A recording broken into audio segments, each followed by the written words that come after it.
Facing multiple legal threats from the January 6 hearings, an election interference case in Georgia, and hiding away classified documents in Mar-a-Lago, Donald Trump claims he's the victim of a witch hunt, and his supporters believe him. Why is it that the arrows only fly at Donald Trump and his family? Why is it that the political persecution only goes one way in this country? They haven't proven anything. If they've done anything, they've exonerated President Donald Trump and Republicans who supported him. A recent poll published by NBC shows registered voters now rank threats to democracy as the most important issue facing the country. After months of trying to ignore Mr. Trump as much as possible, President Biden has gone on the offensive. Republicans don't just threaten our personal rights and economic security. They're a threat to our very democracy. They refuse to accept the will of the people. They embrace political violence. At a fundraiser before the speech, Biden went so far as to label Trump's movement semi-fascism. Just months ago, with inflation at a 40-year high and the president's agenda stalled, polls suggested a wipeout for Democrats in the November election. Since then, wins for Biden, including a major climate tax and health care bill, have given the Democrats a positive platform to take to voters. President Biden has now added threats to democracy as an incentive to vote. It's not hyperbole. Now you need to vote to literally save democracy again.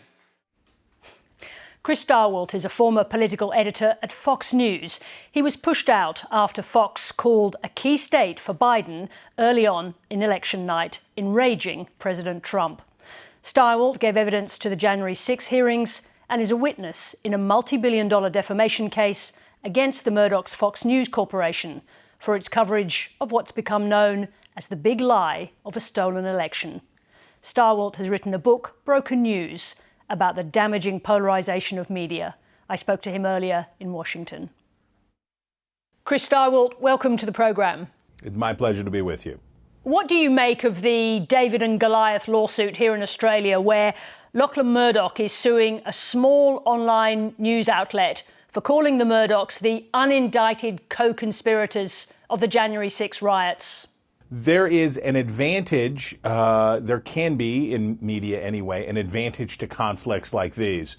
Certainly for the Murdochs, it shows that they are fighting and that they're tenacious and that they can claim some victim status here. And I would imagine for Crikey that provided the suit doesn't go too badly against them, it would elevate their position, or at least that's how it would go in the U.S. In your book, you accuse Fox News of fostering paranoia. How did they do that? I wanted to make it clear that, particularly around January 6th, what Fox did, they had a product that they were pushing for their subscription program, Fox Nation, that asked whether or not the January 6th attack on the Capitol had been a false flag event. It suggested that American conservatives were being put into the Guantanamo Bay prisoner of war camp in Cuba because all of January 6th was a fake to try to harm conservatives.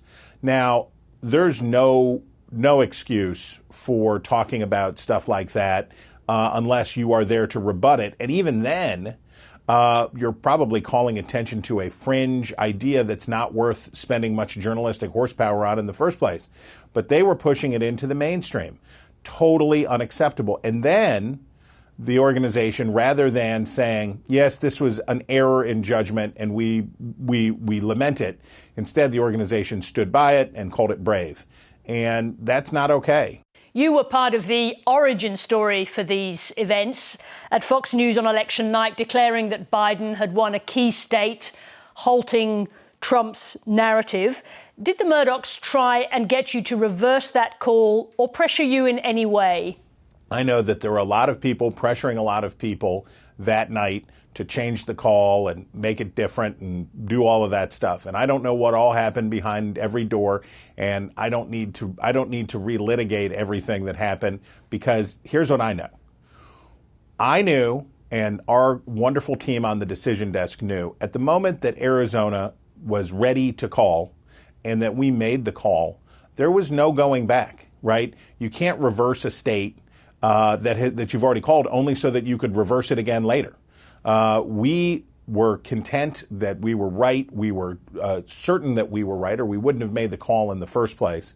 And then what followed were several days of a lot of histrionics, a lot of people who were very upset. But these were people who fundamentally did not understand what journalism is, and it also didn't understand how forecasting elections go. We don't award any votes. We don't award anything. We just tell you what's going to happen. We're like the weatherman. And if you don't like the forecast for the next day, you can't tell the weatherman to change it.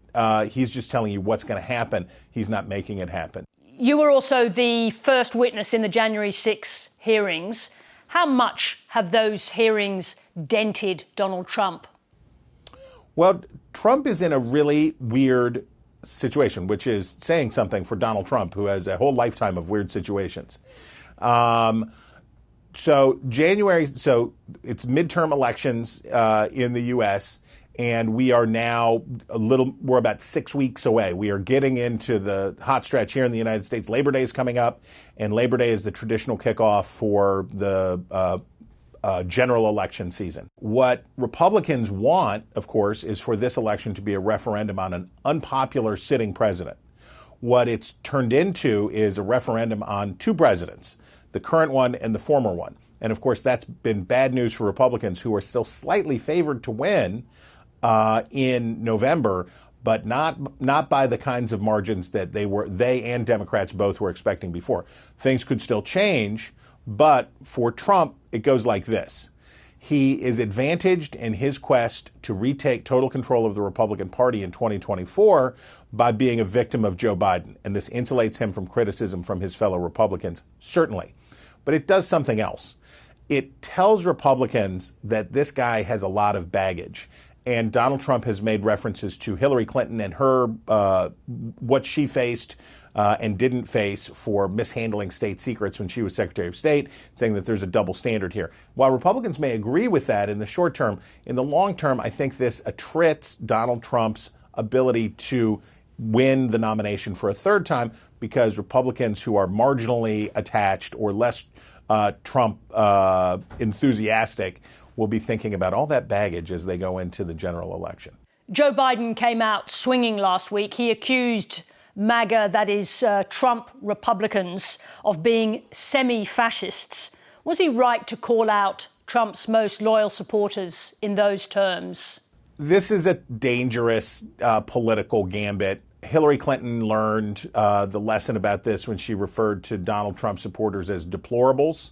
If you tell those people who understand Donald Trump's flaws and they understand his faults, if you tell them that you are a kind of a fascist, you're a half a fascist, if that's what you say to them, then are you making it more or less likely that they will loosen their grip and move in another direction? And Joe Biden has a pretty broad demagogic streak in him, and he likes to fight. He has a temper. He wants to be a pugilist. During the Democratic primaries, I think the key for Biden, I don't think he's going to run again, but certainly if he does, the key for Biden is he's got to be cool, he has to be presidential, and he has to look competent, not like he is engaged in this kind of histrionic stuff. We've been watching all of the cases unfolding from a distance. We've watched the January 6 hearings, we've seen the interference case in Georgia, and now the Mar-a-Lago case. How likely is it, do you think, that any of these cases end up in criminal charges for Donald Trump? Well, right now I haven't seen anything that says that that's a likely outcome. But I don't know. The problem that Democrats and those on the left in the United States have about Trump, they overhype what's going on. But what I heard in the aftermath of this from both sides was this is the end. It's either the end because Merrick Garland, heroic Merrick Garland, has the goods on Trump and is going to take him down. And then on the other side, I was told that this is the end of America because this is totally unprecedented and they're doing all this stuff. No one was talking about the possibility that this would be a little bit more boring. I just wish everybody in the news business could calm down a little bit and have a little bit more perspective and take a breath. Chris Stirewalt, thank you very much for joining us. Truly my pleasure.